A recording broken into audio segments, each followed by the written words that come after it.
So, what are the three numbers that you should be tracking in your service based business every single month? Here is what I recommend. I want you to track three metrics: traffic, leads, and sales. So, this can look like a spreadsheet. This can look like your customer relationship management database. This could look like a notes on your phone, right? We can get more refined than that. But just to start, let's make sure that we're tracking these numbers however you want to do it. So let's look at each of these numbers individually, and then I'll share how you utilize these numbers to make better decisions in your marketing and to increase revenue when you're hitting a lull month after month. So, first step is traffic, right?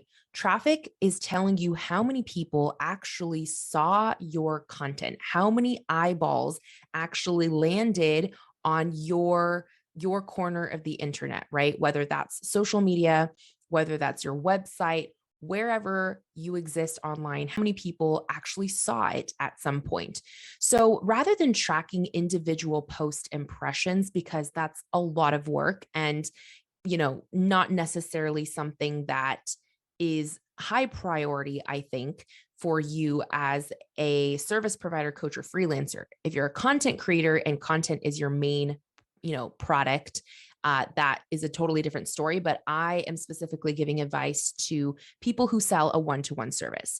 The traffic metric that I want you to look at is the landing page where you are hosting your client intake form, your new potential client intake form. So, where people go to book a discovery call with you.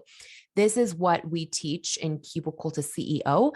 This is the page that I actually want to track the views on, because people who are landing on this page, it means that you are actually receiving the traffic from people who may be interested in working with you. And we want to know how many people are actually landing on that page. So you can track that through page views if you have it on your website, or you can track it through link clicks if you don't have your own website that you're hosting this form on. And maybe this is just a standalone form that you have created through a booking software, or maybe that you host in a CRM system like Honeybook, which is our recommended platform that we share inside Cubicle to CEO.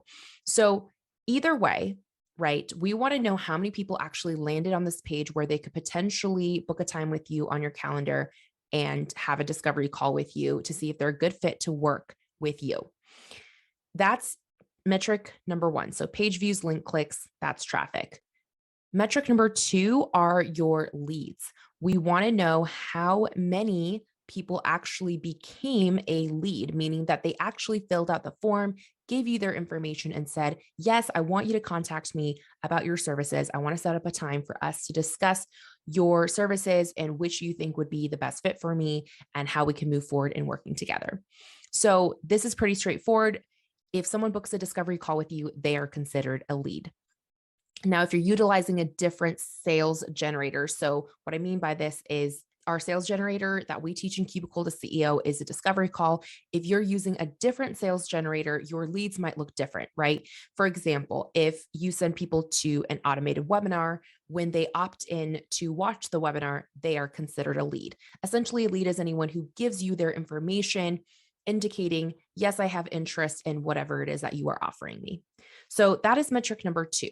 Metric number three is sales, meaning how many people actually ended up buying of those leads that you had a conversation with. How many people actually ended up becoming a paying client, whether that's a new client, whether that's renewing their services with you, whether that's adding on another project, whatever that looks like. We want to know your conversion rate. However, just because you have these numbers, right, doesn't mean that you know what to do with them when you actually collect information and receive data on that. So that is what I'm here to talk to you about.